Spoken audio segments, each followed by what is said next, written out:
So what we're going to be talking about today is whaling. Whaling is probably of all the ones I mentioned. The packet boats were just like very simple. They were just basically communications, the shipping to Boston, to the Cape and back. You had, all kinds of boats that really did different types of things. Whaling was the most dangerous by far. So I'm going to begin the report a little bit and go try my second slide, see if it works. So there are many history. I'm going to begin with a really old history for you, but just to let you know, whaling goes back quite a bit. Whaling goes back to at least to the 500s, if not before, the 60s. The two known people we knew, or even before Americans did, obviously, the Vikings did an awful lot of whaling. What the Vikings did, though, they basically went for blood. They did not go for blubber. They were just like taking long trips in their longboats. And as they were in the ocean, if they came across a whale or had proximity to a whale, they would spear it and they would just eat it right then and there, just part of the meat. They're just kind of very basic type things. The Portuguese in about the year 1200, they were the first group of people who were formally were into the process of whaling. And then from between the year 1100 to 1500, the Basque in Europe, which is the country, the area right between France and Spain, Catalonia, the Andorran region, they were heavily into whaling, and they captured the whales. And what they did was, especially during Lent, especially during that Lenten time, they processed the meat and they called it la de carême, with a very old French word, capois. Pois in French means heavy. Poudre, the poudre of something is the heaviness of something. So they would make this very heavy meat, and they would use that for Lent. That was called, every Friday you have to have a Lent. So that was basically it. So Vikings are on your left. They went along their merry way and they captured a whale now and then. And the Portuguese, a picture of the Portuguese, they were in the 1500s and they used a whole different reasons for whaling. What kind of whales would they use? Well, there are all kinds of whales, but you definitely want to get a sperm oil whale of some different types. There are both 5 or 6 different kinds of oil whales. You had sperm whales, you had blue whales, you had right whales, you had many different types. The sperm whale is by far the biggest. They're over 100 feet in length and on times. The right whale, which got its name, by the way, by the process of whaling, because they were just the right size. They were big, but yet not too big, and they were kind of slow in their feet, so to speak, slow when they were swimming, and they were easier to capture. So the right whale was really big. Humpbacks, bluebacks, or other kinds of whales. The man, by the way, you just really kept caught a couple of days ago. The man was swallowed by a whale. Remember reading that in the paper? He was swallowed by a humpback, which is usually about 65 feet in length. So the whales, as you know, the biggest whale would be the sperm whale. They're the largest. The blue whale would be the largest mammal in the East. And the right whale got this name because they were the correct whale, the right whale, not because of its geographic location, but because they were plentiful and they were easy to contact, to capture, so to speak. One thing which is amazing when you think about it, whales are mammals. And the reason why whales are mammals, I'll just tell you 3 things about that, which surprised me. Number 1, they give birth live, which that I knew, but they give milk through the breast. They have the mother of the whale gives, and also they have breathing capacity through their lung. So those 3 characteristics make it a mammal. Even though they're 100 feet long, a lot different looking than we're looking, but they're considered the same species. They're all mammals. So whales are odontocytes, very large head, very large brain for the most part. They have a larger brain. Most whales can go down to a half a mile to a mile and stay underwater for long periods of time, up to an hour, sometimes even longer. Skin is very tough and very rugged. They have sometimes a 14-inch skin. Tail is the largest part of their body, and as we go on a whale hunt, that's what you basically see. You see the whale, and you basically see, maybe you might see the blowhard, you might see the water coming above, but basically you see them swimming away or playing, and that's the tail coming up. Whales are known throughout the world. Different countries have a different name for it. I had the fortune of studying in France one time. My first job was a French and Spanish teacher a long time ago in high school. And there's a primer called a baleen et l'escargot. It's kind of like a little identified snail that attaches itself to a whale. And this whale goes all over the world. And they teach children in France, preschool, kindergarten, look at my adventure. The whale actually is talking through the snail is talking to the whale about the different things that he was doing. Here's a woodcut that was in the year 1500, to show you the whale has been around for a while. So they did devour whales, they did cut them up, they did it for size, and they were very popular at the time. What do we know about the the indigenous people, our Native American people who were here way before the European population? Well, we know a few things. We know that the women did a lot of fishing on themselves. They were responsible for anything near the coast. So the indigenous people, if a whale would become driven ashore, they would be out there harvesting. They would harvest that blubber. They would get out there and they would do something about it. So that's called drift whaling or offshore whaling. When you grab just a whale that happens to come in.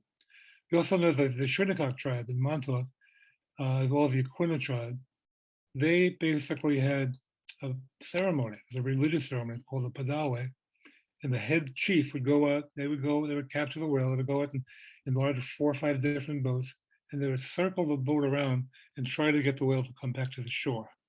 If they could secure it with ropes, that makes their job a lot easier, and they eventually drag the entire whale back to shore. But that didn't happen often, but it did happen from time to time. Let's talk about why whaling became so popular. I'm going to talk about the internal parts of a whale and why it became the most popular and the most valuable item that is used in America for a long time. Most of these words you probably know, but I'll just go through them for you quickly. A baleen is that little fiber-like material inside the mouth of a whale. And they use that for skirts, for dolls, for brushes, for combs, for different types of things. The ladies would make their corsets and their hoop skirts with that. Inside the jar, this was a filtering system. So when they would gobble up large schools of fish and then filter out through their intestines, things of that nature. So the baleen is very important. The tongue's important too. The tongue, sometimes the tongue could weigh sometimes up to 20, 30 pounds. The tongue on a whale is fairly large. It was considered a delicacy, and it's still considered a delicacy even today in Japan and Norway. King Louis XIV is known to having these exquisite long dinners, and he often had the whale of the tongue as the main entree. Also, the invertebrae, the bones, the inside of the whale are very, very important.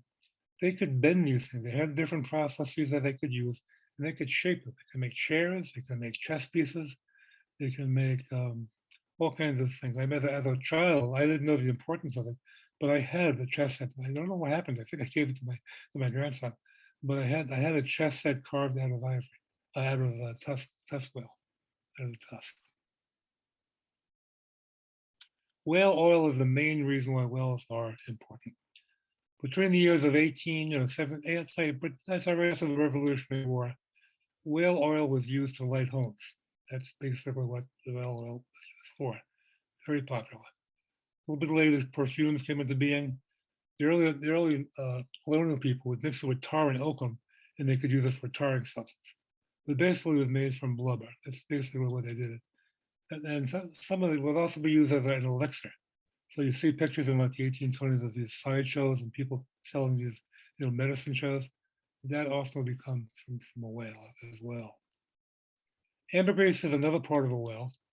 It's kind of, I hate to say it, but it's part of their digestive tract. It's their bile, it's their fecal matter. And it's used, believe it or not, for perfumes. It's used for tinctures, used for dyes. It's considered very rare. So that little piece that you see there could be worth many, many dollars. They say kilogram is often worth about $50,000. Today, the whale, they do it by synthetics. They don't quite use the whale for those products today, very, very rarely. Spermaceti is another product that comes from the whale. It's a waxy substance found in the head of a whale. And they could use pomades, they could use textiles, they could do dyes, certain medicines. Spermaceti is what gives the buoyancy to the whale. makes the head kind of float in the air a lot easier.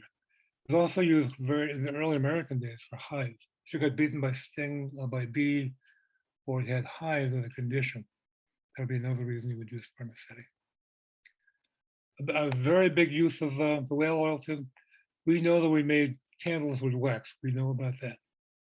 There was what they would do then. What they would do, they would actually dip the wax oil into the whale oil, and that was called LUMERA. It was called it made it last a lot longer. So if a candle could last 2 hours, if you dipped it the right way with the right compost, you could get sometimes 5 or 6 hours. So the early days was interesting. If you look at the 1700s in colonial America, pre-colonial America, right before the revolution, and even after, each town, Dennis, Yarmouth, all the way through, P-Town, all the way through, had different laws. If a drift whale comes on your territory, in your neck of the woods, who had the right to claim it? Well, they had a couple of rules. Every town had their own local ordinances about that. In most cases, it was finders keepers, but yet you had to immediately claim your piece, so to speak, and make your way out off the beach with it. If you couldn't do it, what they call improve it, if you couldn't improve it right away, then it was basically, you had to bring it theoretically to the town trial. I'll explain that to you later in a minute. Interestingly enough, Native Americans, once the Europeans came, Native people were not allowed. If they showed themselves on shore, they were not given permission to cut up the whale or have any part of it, which wasn't very nice, by the way, I might add. In 1692, Nantucket used to be part of the New York colony. We call it New York State now. But William Mary felt that island, those two islands, were a little bit too far away, so they gave the island back to the Bay Colony. They gave it to Massachusetts. And Massachusetts took the colonies, but Nantucket was also seeking an industry. It's like, we're in the middle of the ocean, how can we survive? So a logical thing to do is to get into whaling. So that's exactly what they did. Right before the 1700s, I hired a man, Mr. Paddock, who was a pretty well-known whaler, and he came to Nantucket to train people, and they admitted people into Nantucket, and they had like schools basically. And for a number of years, he actually trained a number of people to become whaling. This is like an enterprise. The town said, we now have something that we can claim as our own. So that's one reason why Nantucket became so prevalent.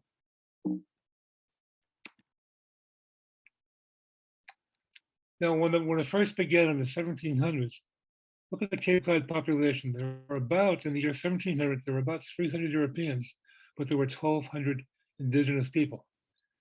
And very little sense of equality was bestowed to the native population. So what do they use them for? Use them for an inexpensive workforce.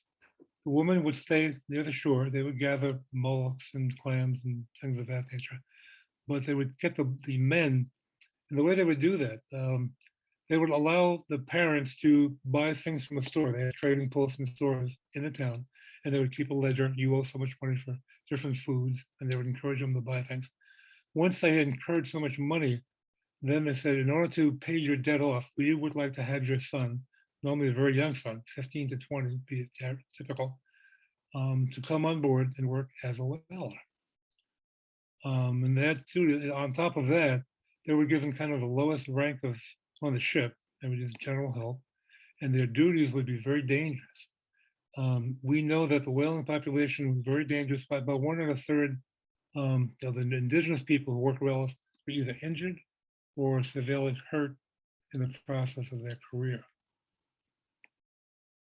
Let's talk about how whaling now became a little more popular. Still talking a little bit in pre-colonial America. We had the drift whale. We had what's called coming ashore. That was kind of the picture on the right-hand side. Then they usually use like a larger ship, and they could herd the whale to the ship. You see the whale attached side of the ship. Once they could throw ropes and different pulleys and stuff around the whale, they were able to drag it all the way, ship it back to the coast. That's a technique they could use. And you see on your right, that's called a try. That little apparatus where they would take the whale, cut it into chunks, put it into a steamer, cut it into different pieces. Every town in Cape Cod, Yarmouth, Dennis, everywhere had a try. And each town had a try. They also had salt pork too, by the way. So when you drive through Cape Cod, you'll see Saltport Lane, you'll see Tri Lane, you'll see reminiscences of what every town had in pre-colonial America. Once they began the concept of putting a try on a ship, now they could stay out even longer, because now the ships can go out, they can go out 30, 40 miles or longer, which they needed to do eventually, to capture these whales, cut them up, save a remnant of it, and then capture maybe 2, 3, or even 4 at a time, and then come back to shore. So that's kind of like a revolutionary aspect of growth for the whaling industry. So how did they get the whales to shore? I think there was a number of ways that they would herding. They would normally have a number of small ships just kind of coalesce and herd the whale back to shore. That's another way of doing it, much more cumbersome, but it was used. As far as the equipment, there was a lot of equipment, different, very specific equipment for whaling. And we know what a lanyard is, it's for the rope. So the fastener, that very secure way of keeping the whales together. They have the canvas nipper, because once these long coiled ropes, they put them in a bucket. Once they secure the whale to the side of the boat, they would go in and go out with these ropes really quickly. So you got to protect your hand, your fingers. So they had a thing called a canvas nipper, which is an object you put on. It's not quite a glove, but it did protect your hand. The other picture of a try work. You brought your blubber, you brought the entire whale, as much of the whale as you want, to the town. Cart to bring it to a try. They say the smell was, I never had the experience, but they say the pungent smell lasted sometimes for weeks. Was a very odoriferous situation. People say who were there. I was some people, even in the 1900s, who were alive and talked about it. It took a while. They didn't do it instantly. It took a while. And the town who did it, they would get a percentage, and also the person who did the delivery would get a percentage of the take. So there is kind of like a ranking system as far as the staff members go on the whaling. So obviously the captain got the biggest chunk of the pie. They all have written contracts. So that as you got hired, recruited, they would have a formal written document that would go on record. The captain got the biggest chunk. Then they had made sometimes the first, second, sometimes even a third mate if it was a big enough boat. It's not unusual for the first captain to have even a spouse sometimes. A lot of times people think women didn't do this, but women, a lot of times the women, Captain Penniman, for example, his wife is an avid, she won them on several occasions, brought the entire family, his sons with them. The next one in the rank would be the harpooner, the boat steerer, they call them. And they made some good money. They were the next tier. Then you have what they call skilled workers, the cooks, the coopers, the carpenters, they had specialized jobs. Then you have the ordinary seamen, which is, basics, and you have the cabin boys, and then the general help. So depending on your rank and depending on how much work you had to do, you took in a percentage of your take. So there really were a lot of careers. The picture you see on your left is in New Bedford. So you can see that when they were not doing active whaling, they, it took them sometimes 3-4 months to working on a whaling boat. They had to clean it, they had to prepare it, they had to repair different parts of it. Those whales are quite strong. There's lots of different things that the whales would do. So you sail weavers, the carpenters, food prep. There are a lot of different careers that are related to whaling. So many people made their careers in whaling. All right, what happened in Nantucket from the year 1715, when they really went actively into the enterprise, to the year 1745? They went from 6 ships to 60 ships. So they did pretty good. And they went from 600 barrels in the beginning of that century to over almost 11,200 barrels. 15 captains to 85 captains. And more than half the town was actively engaged as a principal vocation in whaling. So you can see why whaling became such a big thing in Nantucket.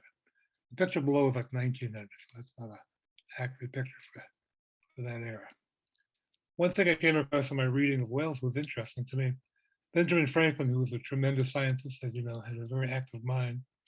He asked a research question. He said, why does it take 25% longer to sail from Boston to England than it does a return trip? So he had his whaling captain, Captain Folger from Nantucket, keep charts. He did 4 different trips. And he measured things like heat of the water, wind speed, density, salt in the water at different points within the ocean. And he gave all those facts back to Benjamin. And Franklin come up with a theory, there must be a stream. There must be a concurrent stream that actively flows in that direction. And he's a pretty bright guy because he's pretty accurate. So most of his findings are right on target. One of the first known prominent whales that we know was a fellow named Benjamin Banks. He's from Brewster. He kept a 20-year log, which, by the way, I have not gone to, but I've gone to the museum, but there's a separate place in the museum in New Bedford, in Whalen, where you could actually get access to his log. One day I'm going to get down there and see if I can decipher and make sense of that log. But he kept very careful records, and he himself was a slave owner. He himself was known to have both indigenous slaves and African in both types. One day he noted that he came upon the shore of Brewster and there are 400 whales driven to shore. These are pilot whales. They're not technically a member of the whale family, but it's a much lower species. So he was a prominent whaler. Right before the American Revolution, but wealthy could claim a very active role in whaling. In 1771, they had built in the Walfair Harbor, about 30 whaling boats were made right there. Each one would be over 75 tons, and more than half of the town of Wolfie was involved in whaling. There was a tremendously big fire, unfortunately, in Wolfie that burned the harbor down. Who knows? Maybe it would have become, I don't know if it would have competed with Nantucket, but it was definitely a big whaling industry.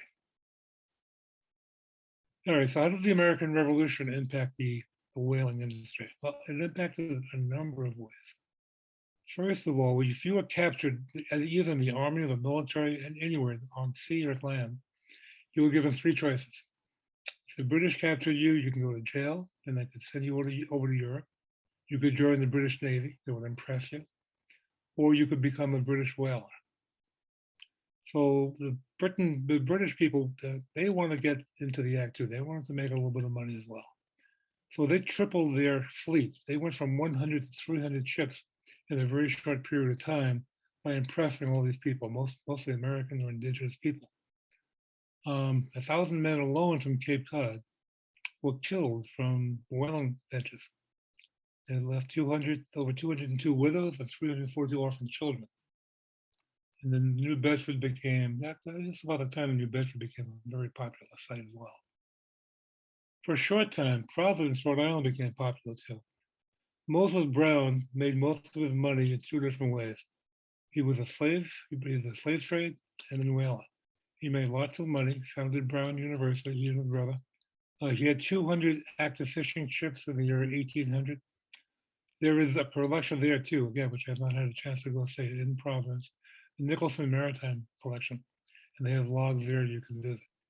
But there's still more research to be done. I'm just scratching the surface here, but there is a lot of additional information that you can find. So why did New Bedford become the whaling capital? Well, there are a number of reasons, but most people attribute a fellow named William Roch, who was a Quaker, he was a very staunch abolitionist. He wanted to go up to Hudson, New York, up on the river, and found kind of an economic opportunity for shipping. But then he realized this being in a river upstate New York was not going to be the best place to do fishing from. So he moved to New Bedford. He began a very large candle company. He became actually the largest candle company in the world at one time. He himself owned a boat called the Dartmouth, which was the very boat they used at the British Tea Party. And I would recommend this. I have gone to. There is a Roch Jones Duff House and Gardens in New Bedford. It's only open this summer. I think it's open in July and August. If you want to copy that name down, it is open to the public, and you can go through the house. It's a great garden. It's a very, very pretty place to go. So if you ever want to make a little day trip, it's not a bad item to go see. So President Jefferson actually made kind of a blunder in a way. He thought that embargoes would be a smart business move. Didn't turn out to be so good. He had Congress pass this 1807 Embargo Act, but most of the fish, all the commercial people, realized, especially the whales and the sea captains in general, all around New England, everywhere, they knew that 90% of their ships were at sea, but only 25% only delivered. which meant that they didn't go through the right process. I mean, they probably just sold it on the side, or they dumped it, or they were attacked, or whatever the reason. America was losing a lot of money. So in theory, it sounded like a great prospect to do, but I can tell you, I won't make any comments about embargo acts, but embargo acts has not been proven to be very reliable as an economic source. During the War of 1812, Captain David Porter, an American, was known for capturing British whales. He was a very famous fellow who captured at one time up to 12 British whalers. He captained the US Constitution against the Barbary pirates.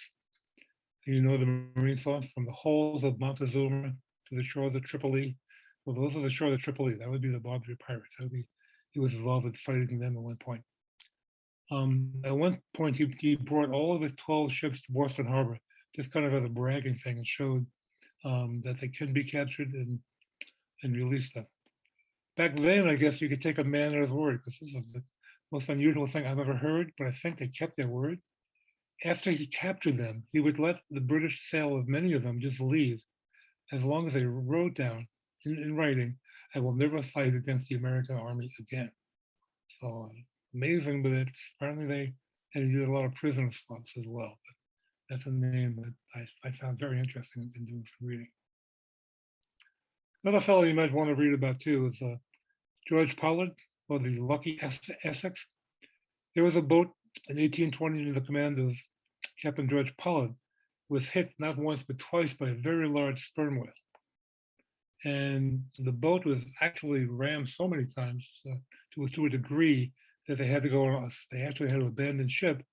And a number of men, 20 men, made it survive by going on a side boat and with a very meager food supply. They eventually made it to an island, and there's been books written about this. It was actually reverting to cannibalism. There was nothing to eat in this very small island. So they began eating one another. So the oldest were first on the list and so on. Two of the cabin boys, Tom Nicholson and Owen Chase, lived through it and were able to come back to New Bedford. They continued whaling even after that. I would say the golden age of whaling would be roughly 1820 to 1856. That's our biggest numbers. There were 900 whalers worldwide, of which the great majority were American. It was our biggest economy for a long time. Shoes and cotton were also really big. Obviously, cotton in the South, shoes in New England. Fleets at that point in time killed over 800 whales. Hundreds and thousand gallon barrels of sperm was produced, and sales was in the millions of dollars. I mean, back then, $1 million really meant $1 million back then. You could buy an awful lot for $1 million back in those days. Interesting fellow too that you might want to look at too. ABSALOM Boston was a Nantucket shipowner, a black Native American. He was the first big black whaling captain. All of his crew, 90% of his crew was black as well. Whaling was the one industry where it didn't make a difference what color you were. You could be indigenous, you could be, and you were given your rights. I mean, maybe not so much of the money, but you were being respected. You were given the same amount of food, you were given the same privilege of talking, which was interesting. He had an uncle who was equally famous. His uncle was Prince Boston. Prince was an interesting fellow. He was recruited as a slave to work on a whaling ship, worked for 2 years. His owner said, "I'm entitled to that right," which back in those days, there was a contract. If you own a slave, the slave could not keep the money. You had to give it back to the owner. Well, he went to court, believe it or not. He went to a Massachusetts court, Prince did, and said, "I'm entitled to that. I earned it. I should keep it. That's what the law says I should be able to do." So the court said, "Not only will we give you your money, we found in his favor, but he's also awarded freedom." He was also into slavery as well. Another big name, which you probably know, is Captain Edward Penniman. If you have a chance, go up to the National Park Service up in Fort Hill. At one point, he was considered one of the richest men in New England. National Park Service took over that. He owned a lot of land. He owned a whole stretch. I'd say almost a third of East End could be owned by the captain at that point in time. He retired at the age of 53. As I said, his wife would go often with him, and his sons went with him. I was reading a story one time. He brought a polar bear back with him. His kids thought it was cute, like a little cub. But guess what? The polar bear grew up. And once the polar bear got to be about 2 years of age, people in town were not too thrilled with the polar bear. So it wasn't very clear what happened to the polar bear, but they had to move it somewhere. By the way, he always complained about taxes. He never liked to pay his fair share of tax. And this is before income tax. So this is just local, state, and town tax. Another name you might know in PELEG Nye. He comes from Sandwich. He was one of the fellows actually eaten by a whale. He was swallowed by a whale for a period of, I think, 2 or 3 hours. And there was a lot about him. Interesting guy.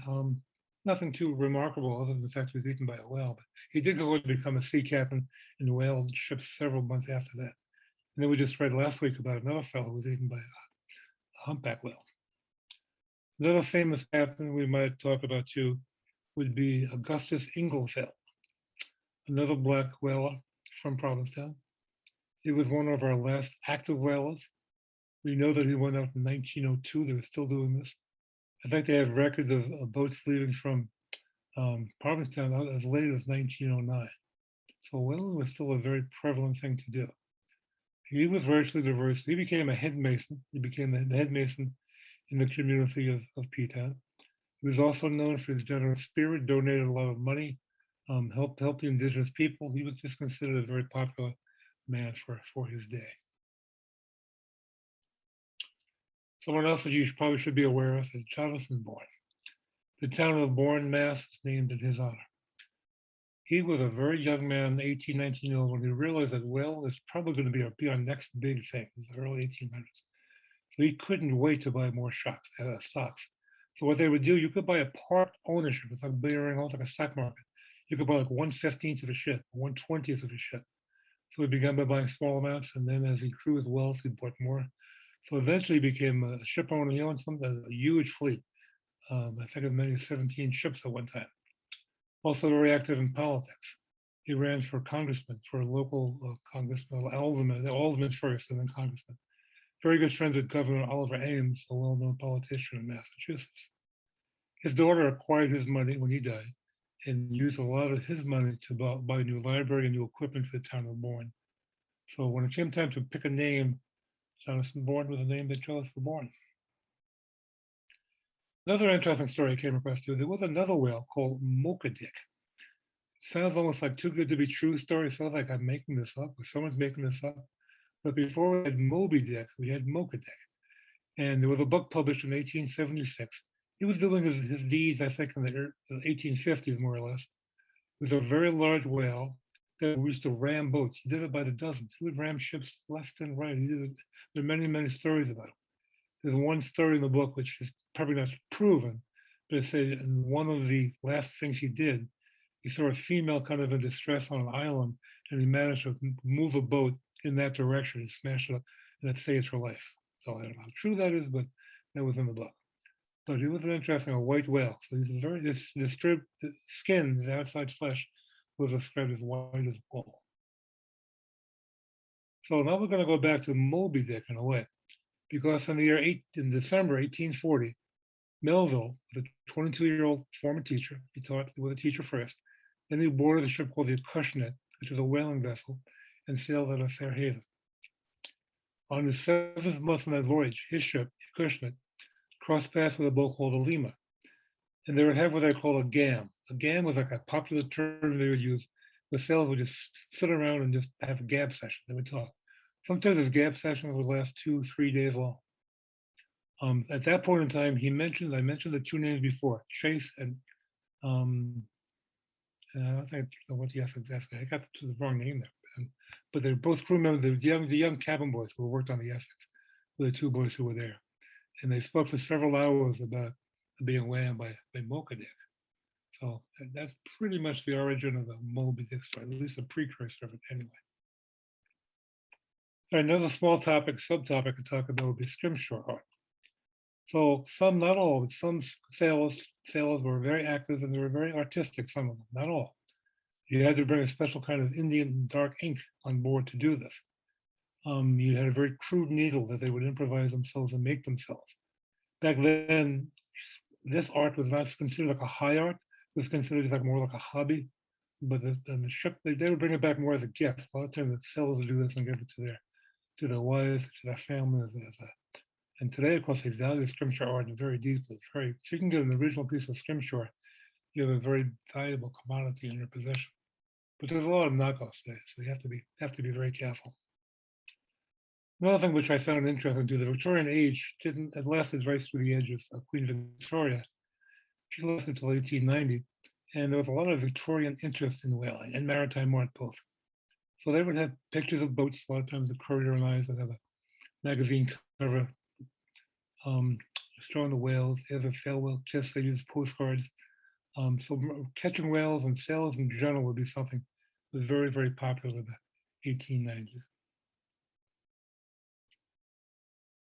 Here's a very small poem, example of a popular whaling poem. What I consider the most popular whaling poem is Day 1891. Death to the living, long life to the killers. I think you're talking about the ship captains who and the sailors who were out of the boat. Success to the sailors' wives, and good luck to the whaling men. That's the beginning of the poem. It goes on from there. So the whaling industry did finally come by a demise. Why did it end? It ended for a number of reasons. Number one, the right whale was not prevalent in the North Atlantic seas now. Most of the whale, after the Civil War in 1860, most of the ships had to go all the way around the Cape of Good Horn, all the way around South America, and go to the Arctic Ocean. And that took a long time. It was really, really tough. In fact, what many of the whales would do, with a famous Captain Cook out of Provincetown, he and many of his friends would go, they would ship their entire, before the winter, pre-winter, they would make the big sail, lock in for the winter, spend 3 or 4 months in the winter, and then as soon as spring comes, they would start the whaling hunt. So it was a very rigorous thing to do that. Plus that and the scarcity of it. And then, of course, it became inoperable to do. America passed a law after the Civil War saying whaling should not be done. Even today in the Arctic Sea, some Inuits or some local indigenous people can do whaling, but very small whales in very small numbers. But the big ending was the technology. Kerosene lights and gas lamps came about, so there really wasn't a need to it. The Japanese today and the Norwegian people and even some of the Iceland people, they still permit whaling to a degree, and they still do it. I know the whale tongue is selling for large money, so they're still making money on it. So are they an endangered species? They are absolutely an endangered species. We know that in the 1700s, there are an estimated 20,000 right whales in the North Atlantic. This year, estimated about 350 are alive today. Also, the scientists are saying that they're diminishing. They're about 6 to 10 feet shorter now in total size than they were years ago. And they believe the major rationale for that, they're saying many whales are becoming entangled in fishing nets. So you read a lot of stories now about, you have to remove fishing nets, you can't have them so many spaces between them. There's a lot of restrictions on the fishing nets.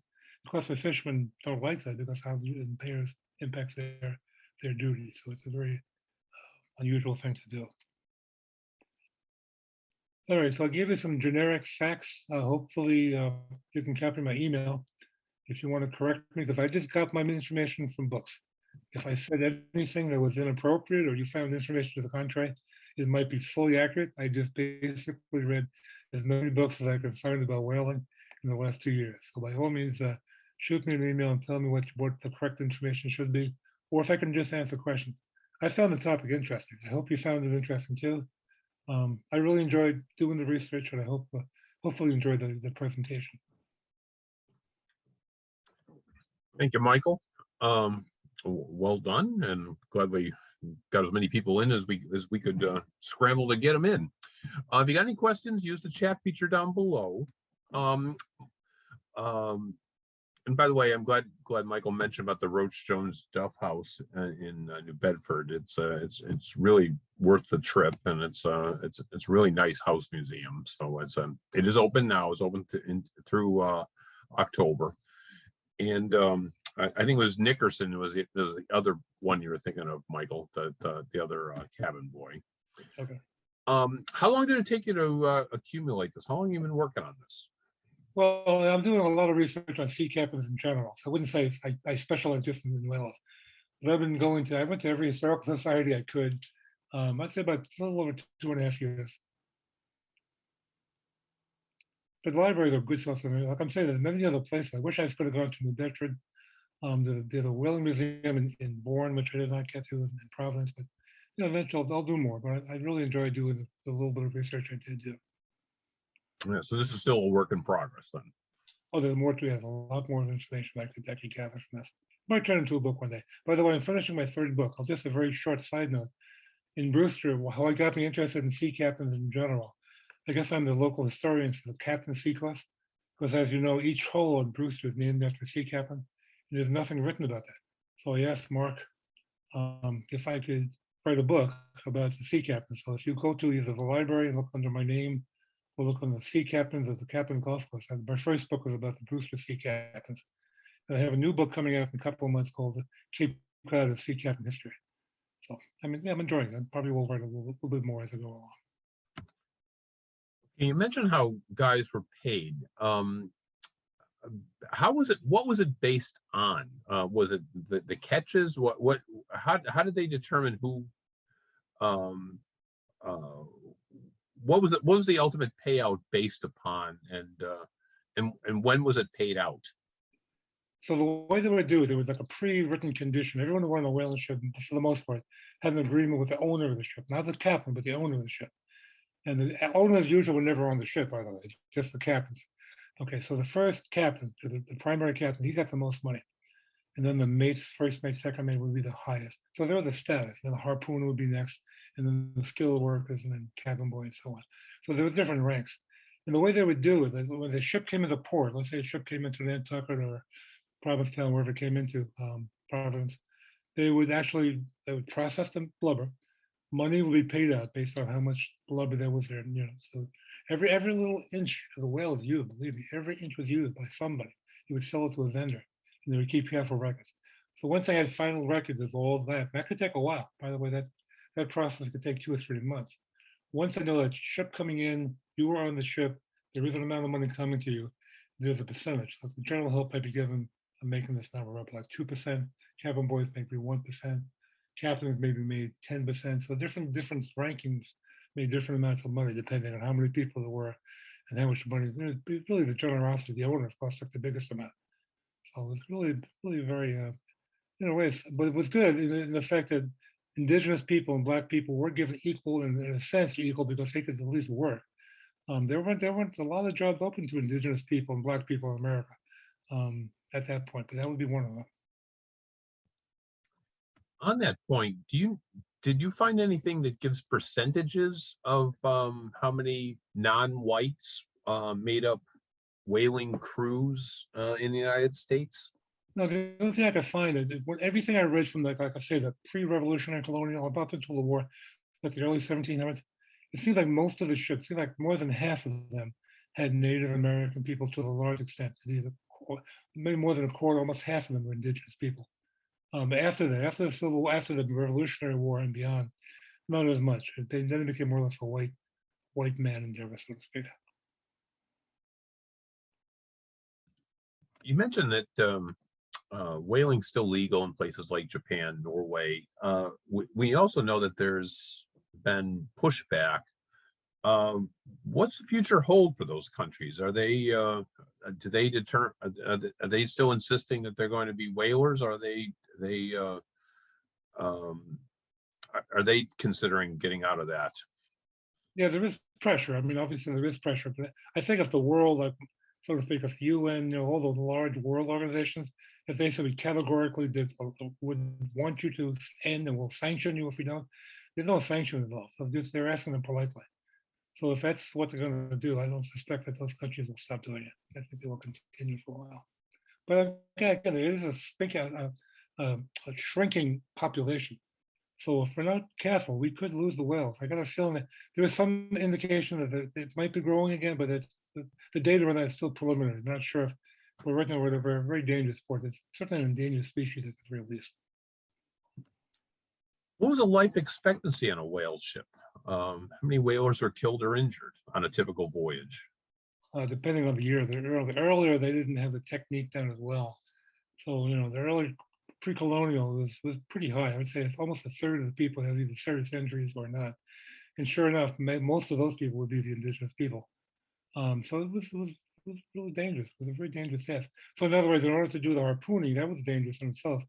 But even with securing the whale, a lot of times they had to dive in the water as they were flailing, secure the ropes around them. That was dangerous. And they had to actually make contact with the whale. Their skin sometimes gave off an eminent a toxic type of skin lesion sometimes. So it's very dangerous. I mean, what they did, a lot of what they did was very dangerous. Whaling ships, they varied in size. Some whales could be as small as 25 men, some could be up to 100. So depending on the size of the boat and how far they went. All right. Well, I want to thank you for making it a point to reschedule this. I know we had some technical issues the first time. So thank you for making the time to do this. Continued success on researching this. I know it's still a work in progress. So good job with this. This was excellent work. So thank you for taking the time, and thank you everyone for joining us tonight in one of our Safer at Home series. So I appreciate this. Michael, good luck with this. Okay, thank you, Mark. I appreciate it. It was my pleasure. Yeah. Okay, good night, everybody. Take care.